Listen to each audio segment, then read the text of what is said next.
जैसे जैसे घोड़ा गाड़ी काली घाटी की ओर बढ़ रही थी, ठिठुरन भी बढ़ती जा रही थी। ठंड के अलावा रात को भेड़िए बन जाने वाले प्रेतों का डर सबकी हड्डियां तक जमाए दे रहा था। ये आवाज कैसी है? शायद उधर पहाड़ियों के पार तूफान आया है, जल्दी इधर भी आएगा। हाँ, अरे जल्दी चलो। जैसे जैसे घड़ी की सुई आगे बढ़ रही थी, तांगे वाला और बेरहम होता जा रहा था। तभी पहली बार दूर से आती भेड़ियों की आवाज सुनाई दी और साथ ही तांगे वाला पहली बार बोला, 1 घंटा पहले पहुंच गए। आ गई काली घाटी? और क्या, भेड़ियों की आवाज सुनी को नहीं, इसके आगे से उन्हीं का राज शुरू होवे। पर थमे लेने वाला तो आया को नहीं अभी तलक है? बोलो क्या करें? मैं उतर जाता हूँ यहीं। माथा फिर गया है थारो, जान को नहीं प्यारी। यहाँ 10 मिनट भी खड़े रह गए तो भेड़िया फाड़ खावेंगे, थमे हड्डी तक चबा जावेंगे। तो फिर क्या करूं? इंतजार ही करना पड़ेगा, और चारा कोनी।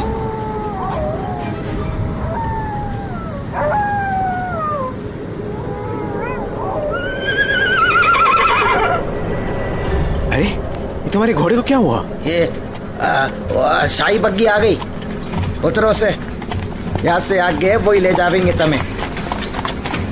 वो सचमुच शाही बग्गी थी। रंगीन कांच की खिड़कियां सुंदर पर्दों से ढकी हुई थी। उसके सामने एक ऊंची सी सीट पर बग्घी वाला सवार था और उसके सामने 4 शानदार 8 फीट ऊंचे चमकते काले घोड़े। एक ही पल में रणविजय का डर भाप बनकर उड़ गया। बग्घी देखकर ही लग रहा था कि उसका क्लाइंट उसकी अच्छी खातिर करने वाला था। जैसे ही बग्घी पास पहुंची, बग्घी वाला बोला, क्या भाई, आज तो कुछ जल्दी आ गए तुम। क्या करते, घनी जल्दी थी थारे मेहमानों को। मैंने कब कहा इससे कि मुझे जल्दी पहुंचाना है? कुछ भी बके जा रहा है। बग्घी वाला आगे बढ़ा और बड़े अदब से रणविजय के सामने झुक गया। हमारे सा चलो। हाँ चलो। जरा रुको से।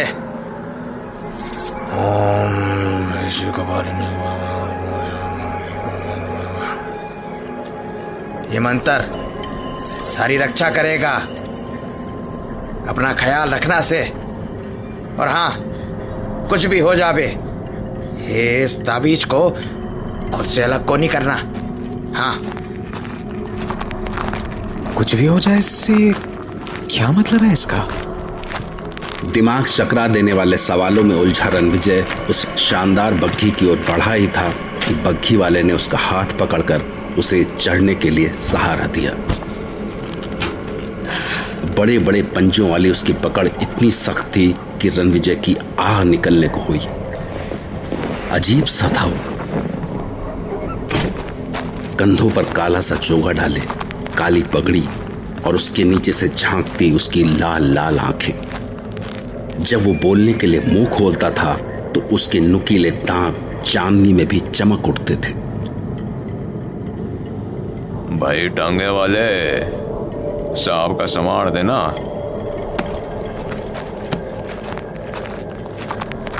बग्घी वाले ने रणविजय का बैग लिया और अंदर उसके पैरों के पास डाल दिया। बग्घी अंदर से शानदार थी। नर्म गद्दीदार सीट्स और मखमली पर्दों के अलावा पैरों के नीचे बिछी मोटी कालीन।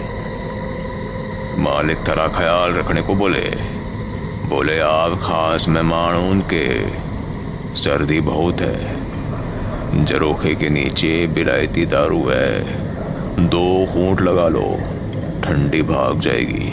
रणविजय ने खुद को सीट पर जमा कर कंबल लपेटा ही था कि तभी चाबुक की आवाज सुनाई दी और बग्घी हवा से बातें करने लगी।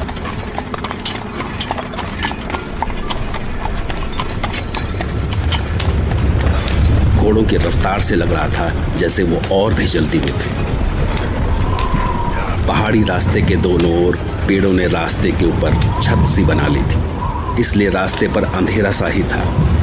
इसलिए बग्घी को बस उसके आगे दोनों ओर लगी पीतल की लालटेनों की रोशनी का ही सहारा था। क्या कहते हो, कब तक पहुंच जाएंगे रत्नागढ़? चलो। हाँ भाई, कुछ पूछा मैंने, कोई जवाब नहीं। ये जगह ही अजीब नहीं है, यहाँ के लोग तो उससे भी अजीब है।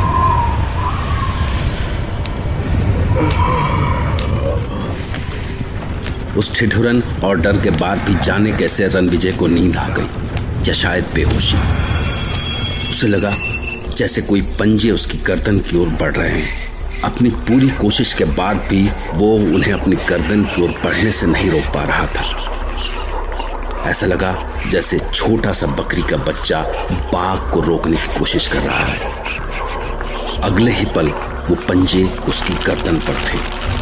जैसे जैसे पंजों की पकड़ मजबूत होती जा रही थी, उसका दम घुटता जा रहा था। सांस रुकने से उसकी आंखें बाहर निकल आने को थी। तभी उसे बग्घी की खिड़कियों से छन कर आती चांदनी में बग्घी वाले का लंबा, सूखा और पथरीला सा चेहरा दिखा, और गड्ढों में से झांकती उसकी एक जोड़ी लाल आंखें। तो जोर से चीख पड़ा।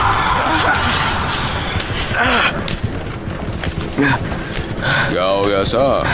कोई अंदर आ गया क्या? नहीं, कोई सपना था शायद। सपना था शायद। हाँ।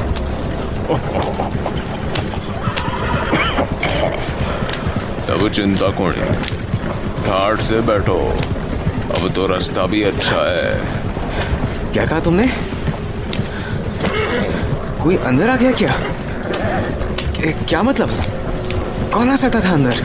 जान दो सा। वो सब ना जानो तभी अच्छा। क्या बक रहा है ये? कोई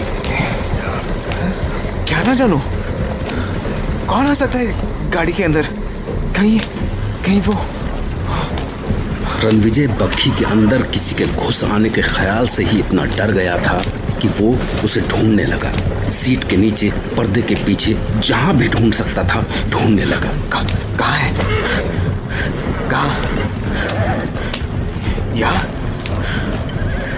कहाँ गया? कहाँ है वो? अंधेरे में कुछ दिख भी तो नहीं रहा। या शायद आया ही ना हो अंदर। हाँ, शायद कोई नहीं आया अंदर। हाँ। बग्घी इतनी तेज रफ्तार से चली जा रही थी कि अगर पहिए के नीचे कोई पत्थर आ जाता तो वो घोड़ों समेत सैकड़ों फीट नीचे खाई में गिरते और भेड़ियों का शिकार बन जाते। ये हो क्या रहा है? बग्घी बार बार उसी रास्ते से क्यों गुजर रही है? हाँ? क्या ये उसी रास्ते पर चक्कर काट रहा है? हाँ? सड़क के बाएं ओर वो टेढ़ा सा पेड़ चौथी बार दिखा है अभी भी। पर क्यों कर रही है ऐसा? क्या मैं जिंदगी भर इन्हीं पहाड़ियों में भटकता रहूंगा? पूछूं उसे। सुनो। नहीं, क्या फायदा, ये जवाब तो देने से रहा। कुछ देर बाद उसे वक्त का ध्यान आया और उसने अपनी पॉकेट से निकालकर माचिस जलाई। समय क्या हुआ है? 12:30। हे भगवान, उस सवारी ने कहा तो था कि काली घाटी में आधी रात के बाद भेड़िए बन जाने वाले प्रेतों का राज होता है। तो क्या ये जानबूझकर रास्ते में आधी रात कर देना चाहता था?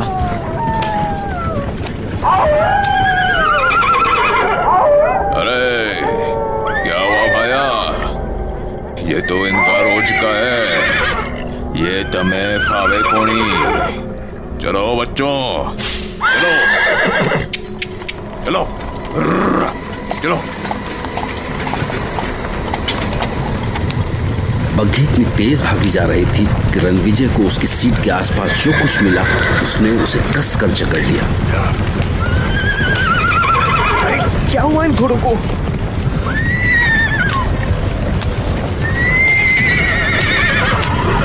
रोको ही नहीं है।